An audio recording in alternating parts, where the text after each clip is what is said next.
क्या प्रधानमंत्री नरेंद्र मोदी की ट्रंप की तारीफ जो है एक नया पैतरा है। ट्रंप एक नया पैतरा ले रहे हैं। जब जब किसी देश से बहुत नजदीक आने की कोशिश होती है तो ट्रंप वहां के प्रधानमंत्री की तारीफ जरूर करते हैं। मगर चलिए, जाने अनजाने में ट्रंप ने नरेंद्र मोदी की काफी तारीफ कर दी है और कहा है कि वो एक महान नेता है। अब तो पूरे नेशनल मीडिया को एक महीने का खुराक जरूर मिल गया है। अब तो पूरे महीने भर की पैकेजिंग तैयार है। नमस्कार, मैं हूं रजनीकांत और आप देख रहे हैं सार्थ। आप सभी का बहुत बहुत स्वागत है। अमेरिका के राष्ट्रपति डोनाल्ड ट्रंप ने कहा है, मैं भारत से प्यार करता हूं। मोदी मेरे दोस्त हैं। भारत मुझ पर 100% भरोसा कर सकता है। मगर जरा इस बयान को भारत के एक आम नागरिक की जिंदगी से के बगल में रखकर देखिए। एक तरफ दुनिया की सबसे बड़ी ताकत भारत को भरोसे का साथी बता रही है और दूसरी तरफ भारत का नागरिक अपने ही भविष्य को लेकर भरोसे में नहीं है। पेट्रोल महंगा है, डीजल महंगा है, रोजगार एक आंकड़ा बन चुका है और युवाओं को अब नौकरी नहीं स्किल का उपदेश दिया जा रहा है। सोना खरीदने वालों को कहा जा रहा है गोल्ड को होल्ड कीजिए। मतलब अर्थव्यवस्था इतनी अस्थिर है कि लोग अब बैंक नहीं तिजोरी पर भरोसा कर रहे हैं। वर्क फ्रॉम होम को बढ़ावा दिया जा रहा है। कारण सिर्फ टेक्नोलॉजी नहीं है बल्कि शहरों का खर्च, ट्रैफिक, ऑफिस कल्चर और घटती नौकरियों का दबाव भी है। दिल्ली में राजनयिक मुस्कुरा रहे हैं। वाशिंगटन और नई दिल्ली दोस्ती की नई तस्वीर बना रहे, लेकिन बिहार, यूपी, झारखंड और देश के छोटे शहरों का युवा अभी भी रेलवे फॉर्म भर रहा है। भारत अमेरिका संबंध मजबूत हो रहे हैं, इसमें कोई बुराई नहीं है, लेकिन सवाल वही है कि क्या इस दोस्ती की गर्मी आम आदमी की रसोई तक पहुंचेगी? क्या ट्रंप की तारीफ से बेरोजगार युवक की नौकरी लगेगी? क्या 100% भरोसा वाला बयान 100 रुपये लीटर पेट्रोल को सस्ता कर देगा? ये दुनिया है, ये भारत है, ये भारत की अर्थव्यवस्था है। हर चीज नरेंद्र मोदी तय नहीं कर सकते हैं। ये वैश्विक फलक पर होने वाले अर्थव्यवस्था का एक परिणाम है।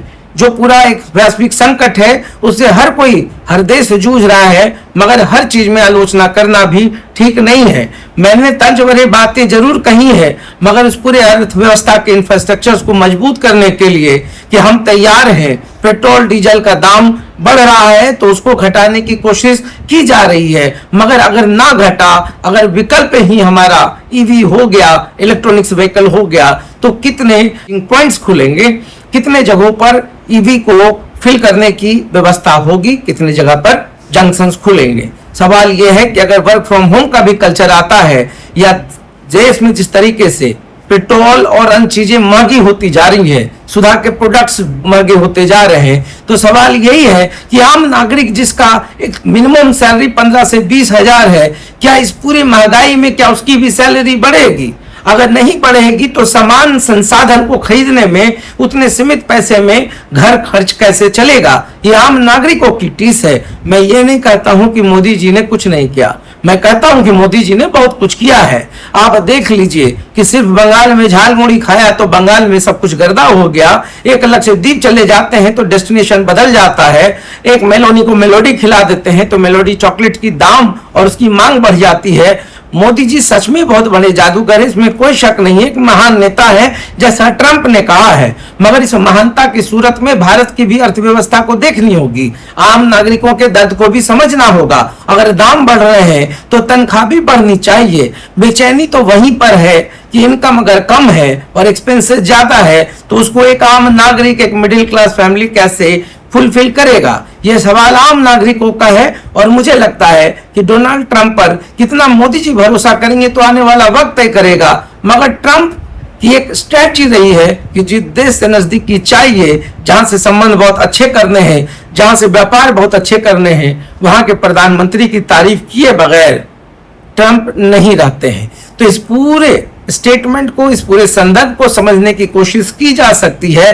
फिलहाल मोदी जी वैश्विक संकट से जूझ रहे भारत को बाहर कैसे निकाले, इसके जद्दोजहद में लगे हैं। उनके किसी भी एफर्ट्स पर मेरे कोई सवाल नहीं है। उनके मंत्री कहते हैं कि इलेक्ट्रॉनिक्स व्हीकल का प्रयोग करें और बहुत ही अच्छा संदेश देते हैं। बिहार से लेकर झारखंड, झारखंड से लेकर मध्य प्रदेश तक वीआईपी कल्चर को खत्म करने की बात कही जाती है। मंत्री जी टोटो से चलने लगते हैं, मंत्री जी पैदल चलने लगते हैं, मगर वीडियोग्राफर जो है उसी रफ्तार से गाड़ियों में उनका वीडियो बनाता हुआ दिख जाता है। मंत्री जी अपने गंतव्य पे पहुंचते हैं मगर वहां उनका काफिला पहुंच जाता है।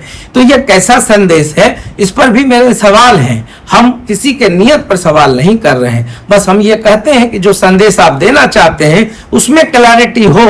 अगर आपने व्हीकल का त्याग किया है, अगर आप टोटो से ही जा रहे हैं, अगर आपने अपने काफिलों को घटा दिया है, तो फिर आने समय वो काफिला नहीं दिखना चाहिए। दिख जाता है, भारत है, भारत के लोग हैं, लोग भी समझदार हैं, समझने की कोशिश करते हैं। तो ये तो अर्थव्यवस्था है। डोनाल्ड ट्रंप ने तारीफ की है नेशनल मीडिया से लेकर सोशल मीडिया तक। अब सिर्फ वही डंका बजेगा कि सब कुछ मुमकिन है। अब मोदी की तारीफ में पूरा एपिसोड्स बना दिया जाएगा, मगर मैं जानता हूं कि मोदी जी दिल से भरोसा नहीं कर पाएंगे, क्योंकि ट्रंप हमेशा कभी ना कभी तो धोखा देता रहा है। अब ये जरूर बताया जाएगा कि ट्रंप ने मोदी जी को कब कब फोन किया है, कितने वर्षों के अंतराल में किया है, और फोन करके हमेशा एक अच्छे दोस्त को बताने की कोशिश जरूर की है। मगर ये अच्छी दोस्ती को भारत कितना महसूस कर रहा है। कूटनीति अपने जगह पर है, राजनीति अपने जगह पर है, मगर मोदी जी अपने जगह पर काम कर रहे हैं। तो देखते हैं ये प्यार भरा संदेश जो है कौन सा संदेश दे रही है। तो देखते रहिए साथ। बहुत बहुत धन्यवाद।